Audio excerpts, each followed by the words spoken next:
on Guantanamo issues for 2.5 years. Abu Ghraib, there were photographs, and that was what woke the rest of the world up. Right. It took that.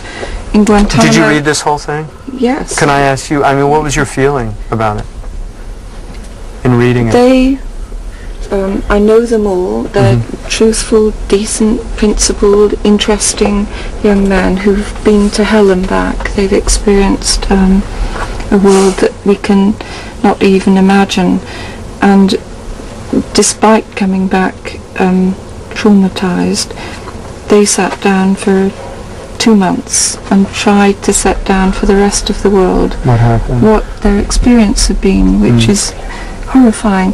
Because there were no photographs, they worked with an illustrator to show what otherwise no one would believe. I'm sure if there'd not been photographs from Abu Ghraib, no one would believe that what the detainees experienced had happened. That's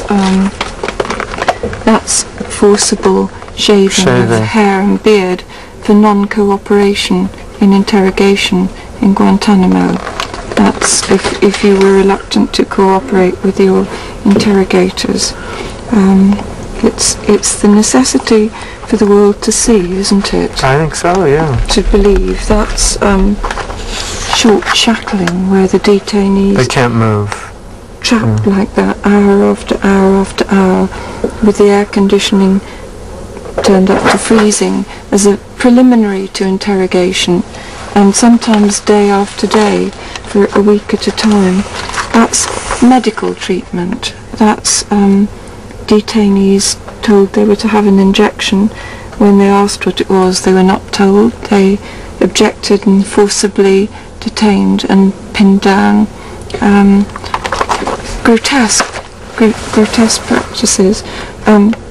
That's the testimony of three who've emerged, but there are hundreds, more than 500 still there. You know, what's compelled you to do this?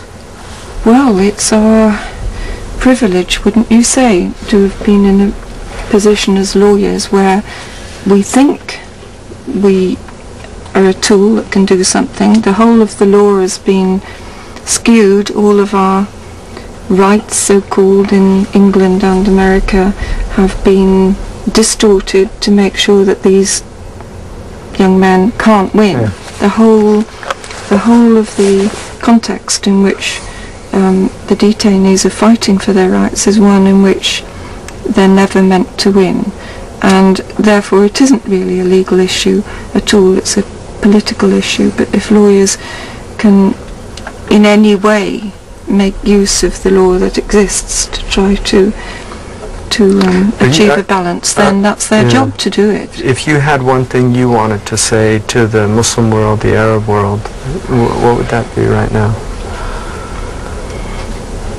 I have had the experience for about 7 years in England of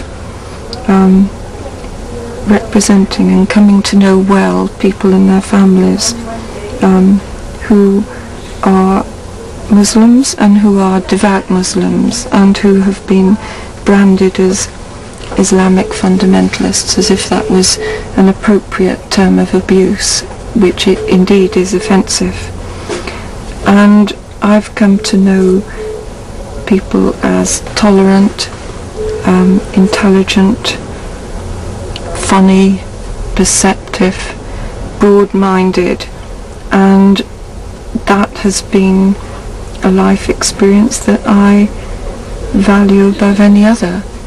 But that's a rare privilege, and for many of the population of England and America, that is not a relationship or a privilege they're going to have. And there has to be a way of bringing home to the West what an atrocious pattern of behaviour it is involved in, what a collision course of monstrous proportions that it has somehow implemented without any understanding or ability to see where it's going. Thank you very much for I'm sharing that sorry. with us. Yeah, I'm sorry.